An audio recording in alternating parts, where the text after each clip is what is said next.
Eu saúdo a todos, em especial, eu quero mandar um carinho muito grande para a Margarida Genevois e para a Luísa Erondina. Os homens recebam todo o abraço, mas a Margarida é uma flor mais linda. E a Luísa, que é a luz mais bonita. Então, um beijo para a Luísa, um beijo para a Margarida. Eu acho que a falta que faz são as atitudes de Dom Paulo, a força de Dom Paulo, a coragem dele. Então, vou contar algum flash. Quando o desemprego em São Paulo era tão grande e os desempregados ocuparam o Cine, ali naquela área atrás da Câmara Municipal, próximo do Vale do Angabaú, nós ficávamos apoiando os trabalhadores desempregados que tinham ocupado o Cine. E a polícia cercou tudo, fecharam tudo, não deixavam ninguém chegar perto. Aí nós avisamos Dom Paulo. Aí Dom Paulo foi para lá e começou a pegar as marmitas de comida e passar por cima do muro.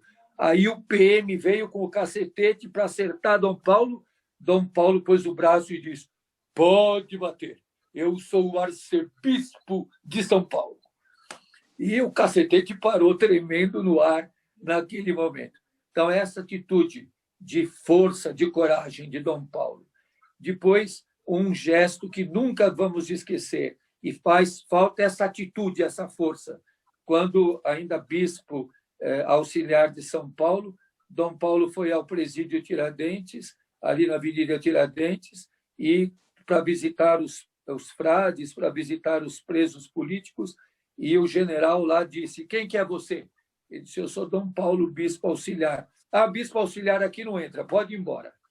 Aqui o arcebispo, e olhe lá, bispo auxiliar está fora. Aí Dom Paulo foi embora. Dali um tempo, Dom Paulo voltou, e essa data é importante, esse 1º de novembro, Dom Paulo voltou, e o general falou: o que o senhor voltou a fazer aqui? O senhor já sabe que bispo auxiliar não entra aqui. Dom Paulo pegou um papel e disse: acabo de ser nomeado arcebispo de São Paulo. E aí não teve jeito, se podia entrar só o arcebispo, aí Dom Paulo entrou. E então são essas atitudes. As assembleias da arquidiocese, Dom Paulo só ouvia e falava 4 minutos, 2 minutos. O tempo todo ele ouvia. Dom Paulo, quando tinha conflitos, ele chamava os dois lados, e ouvia um lado, ouvia o outro lado, procurava compreender cada posição, e depois fazia o seu discernimento e tomava a sua posição. As posições de Dom Paulo sempre é do lado do fraco, do pequeno, do excluído, do descartado, do abandonado e do esquecido. Quando em São Paulo morreram muitos moradores de rua de frio, nós avisamos para Dom Paulo, fizemos um acampamento embaixo do viaduto do Glicério e Dom Paulo foi para lá. E toda a imprensa atrás de Dom Paulo. E ele queria falar com o povo da rua e subiu num caixote. E eu fiquei com medo com aquele caixote meio bambo e fiquei segurando nas pernas de Dom Paulo para que ele não caísse daquele caixote. E toda a imprensa de São Paulo lá. E Dom Paulo ligou para o prefeito de São Paulo, que era o Paulo Maluf, e disse: Deus mandou abrir abrigos para os moradores de rua. O senhor faça o que Deus mandou. E o prefeito tremeu nas bases, o secretário da assistência social mandou me chamar e disse: vocês vão me derrubar, porque Dom Paulo tem atitude firme, forte e clara. E uma última coisa da ternura de Dom Paulo: quando nós abrimos a Casa Vida para as crianças com HIV e AIDS, e a primeira delas, maiorzinha, de 7 anos, a Fabiana, morreu. Era um domingo na festa da Ascensão. No tempo, era o mês de maio. Dom Paulo estava indo para Aparecida, para a Romaria da Arquidiocese. E ele mandou o carro desviar e parou na frente da paróquia São Miguel Arcanjo, onde eu estou até hoje, e entrou durante a missa, e toda a comunidade ficou atônita quando viu o cardeal arcebispo de São Paulo entrando na igreja. E aí paramos tudo para ouvi-lo. E quando ele terminou, ele disse: eu lembro aqui o grande teólogo Urs von Balthasar, que disse que, quando chegassem a Deus, iria fazer uma única pergunta. O maior teólogo: por que uma criança sofre? E quando eu o acompanhei até a rua para ele ir embora, Dom Paulo segurou forte na minha mão e diz: console esse povo, console esse povo. Padre Júlio, mais um pouquinho de história de exemplos de Dom Paulo nessa coisa da resistência, né? Porque a gente quer, olha, por exemplo, eu conheço também bem Dom Paulo e tenho também muitos exemplos dele. Que exemplos você tem ainda dessa resistência de Dom Paulo ao regime militar, especificamente, Júlio? Olha, Dom Paulo, quando recebia as listas dos desaparecidos, ele ligava para o general Golbery no Palácio do Planalto e cobrava e dizia: eu sei o nome, são esses aqui, você pode providenciar que eu quero informações. Então, o telefonema de Dom Paulo, as palavras de Dom Paulo aos generais, ao Milton Tavares, ao Golbery, eram muito sérias e muito importantes. E ele enfrentava com toda clareza. Ele recebia informações das próprias famílias, dos próprios grupos, como a Margarida lembrou, de todas aquelas pessoas que eram atendidas, e ele sabia dizer o nome de cada um. Ele sabia e cobrava dos generais, e cobrava do general Golbery, onde estão essas pessoas. Eu quero saber onde estão. E o que a ditadura e os ditadores e os seus asseclas percebiam é que Dom Paulo estava muito bem informado. Ele tinha os nomes, as circunstâncias, as situações, porque Dom Paulo acolhia a dor do povo, acolhia o sofrimento do povo. Até, se você pergunta ao Luiz Eduardo Greenhalgh, as crianças lá do Chile, que Dom Paulo disse para ele: você vai lá buscar, você vai lá procurar onde estão os nomes todos dos desaparecidos da Argentina. Quem levou para o Papa João Paulo II foi Dom Paulo. Dom Paulo é que levava, porque muitos bispos da Argentina não queriam manifestar o que estava acontecendo, e Dom Paulo, com o clamor, com todo aquele movimento que foi feito no Cone Sul, ele, tanto no Chile quanto da Argentina, ele era a voz que chegava enfrentando todo tipo de autoritarismo, todo tipo de ditadura. E ele falava com a firmeza de quem não agride, mas de quem sabe, de um enfrentamento com racionalidade. Ele dizia claramente: é esta pessoa, é esta situação, é esta coisa que está acontecendo. E as informações de Dom Paulo, isso ele era muito exigente conosco, tinham que ser precisas. Ele queria informações muito claras, muito precisas. Seria muito difícil Dom Paulo embarcar num fake news. Quando fizeram o fake news do jornal São Paulo, quando falsificaram o jornal O São Paulo. Então, Dom Paulo enfrentou tudo isso. Enfrentou, e a Margarida lembrou das reuniões na cozinha, as próprias ameaças que Dom Paulo recebeu na sua residência no Sumaré. Por isso, ele foi morar na casa do Frei Galvão, na casa Santo Antônio Santana Galvão, atrás do Mosteiro da Luz. E é isso que o Ivo lembrou.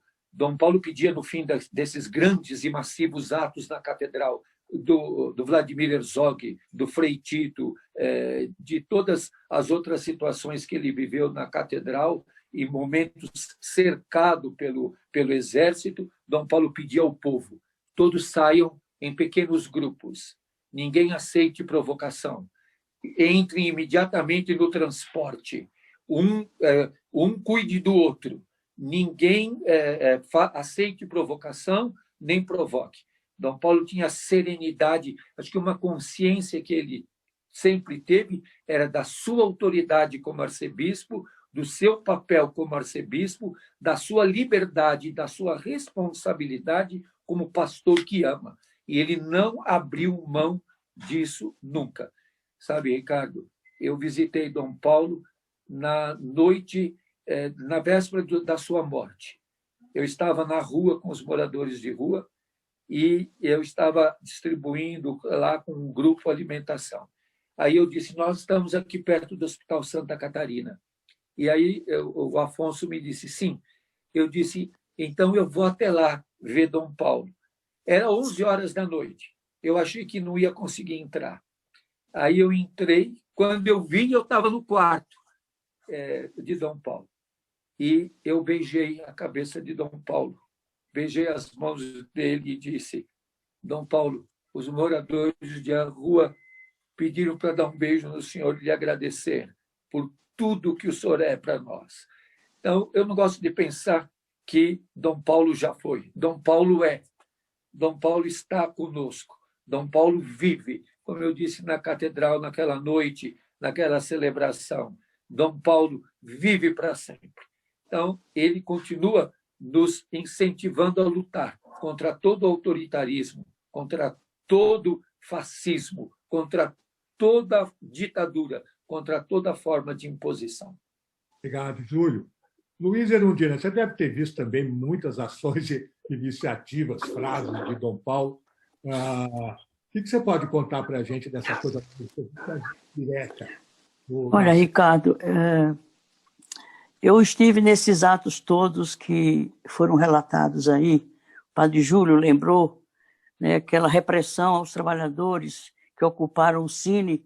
Eu era vereadora e o meu gabinete era o ponto de ligação entre os trabalhadores que estavam no Cine para preservar a segurança deles, de garantir o direito de protesto deles ao ocupar aquele espaço público.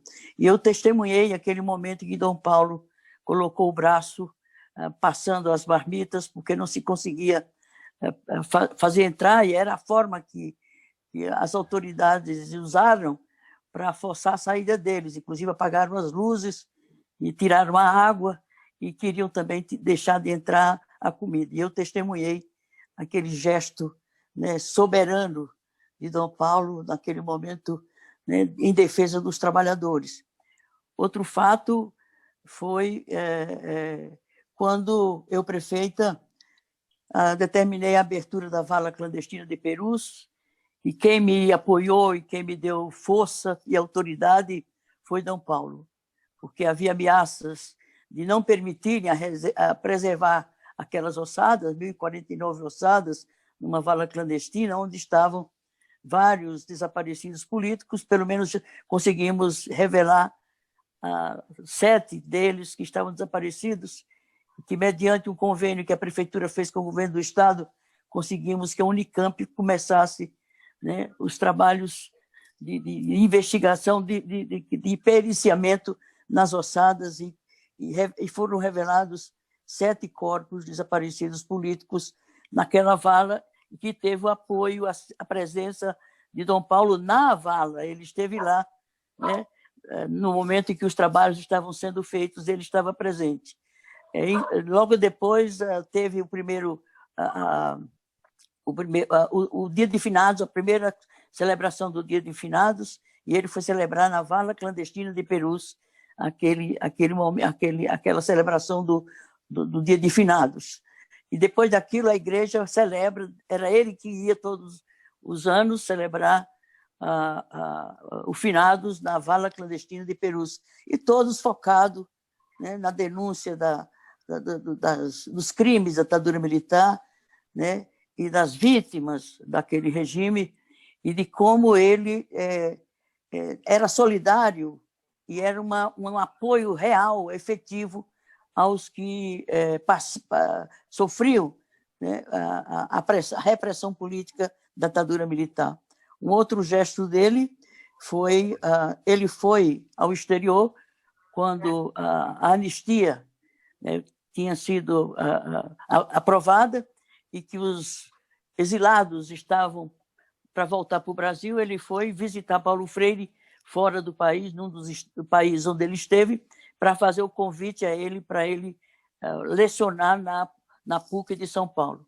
Então, antes dele voltar para o Brasil, o Dom Paulo foi pessoalmente conversar com ele no exílio para dizer que ele estava convidado por ele a ser professor da PUC de São Paulo, quando a USP rejeitou a presença dele na PUC, quando Paulo Freire voltou, e a Unicamp teve que fazer um movimento. Os estudantes da Unicamp se rebelaram, e alguns professores também, para que a instituição aceitasse Paulo Freire como professor naquela instituição. Enfim, Dom Paulo era uma presença viva, permanente, como ainda é hoje. E eu lamento que ele tenha partido quando se estava apurando a verdade sobre os crimes da ditadura militar na Comissão Nacional da Verdade, e uma comissão que nós tínhamos na Câmara Federal. Nós temos ainda 434 desaparecidos políticos. Nenhum deles foi revelado pela Comissão Nacional da Verdade. Tenho certeza, se Dom Paulo estivesse presente naquele momento, a ação daquela Comissão de Justiça e Paz, aliás, a Comissão da Verdade Nacional, teria chegado a resultados concretos, porque a própria lei que criou a comissão foi uma lei mitigada, porque não falava da justiça de transição, ou seja, a apuração dos crimes na justiça, nos termos da legislação vigente, de modo a garantir justiça de transição aos desaparecidos políticos. Portanto, a ditadura militar não se concluiu ainda, porque a ditadura militar, a tortura continua nos presídios, o assassinato de jovens negros da periferia continua, a polícia continua matando diariamente cidadãos quando ele é servidor do povo. Então, por tudo isso, a gente sente a falta de Dom Paulo, porque as questões pelas quais ele deu a vida e deu uma demonstração de coragem, né, de autoridade, que faz muita falta. E, certamente, se ele tivesse vivido mais no planeta Terra e em nosso país, certamente nós teríamos avançado mais na resposta à ditadura militar, que não fez ruptura nenhuma, um governo que veio após ele. Por isso que hoje nós estamos vivendo, né, uma ameaça real, risco verdadeiro de perdermos as liberdades democráticas, a democracia e os direitos humanos estão sendo violados em todos os sentidos e com a mesma ferocidade da época da ditadura. Portanto, a celebração de Dom Paulo, ela é sempre necessária para colocar diante de nós aquela força, aquela coragem, aquela determinação que ele passava a gente, ao ponto da gente hoje se sentir um órfão, num certo sentido, da ausência de Dom Paulo nessa fase tão trágica da vida do país. E ele também tinha a virtude de reanimar as pessoas, de dar coragem, de dar ânimo, de dar esperança. E hoje há muita gente desanimada, desalentada, entristecida e adoecida diante desse quadro que se apresenta hoje no nosso país. Então, ele estaria juntando forças, todas as forças que ele pudesse juntar para fazer o enfrentamento e derrubar esse governo trágico, genocida, que está aí em nosso país. Então, obrigada pela comemoração, pela celebração, trazer de volta a presença viva, ativa de Dom Paulo entre nós.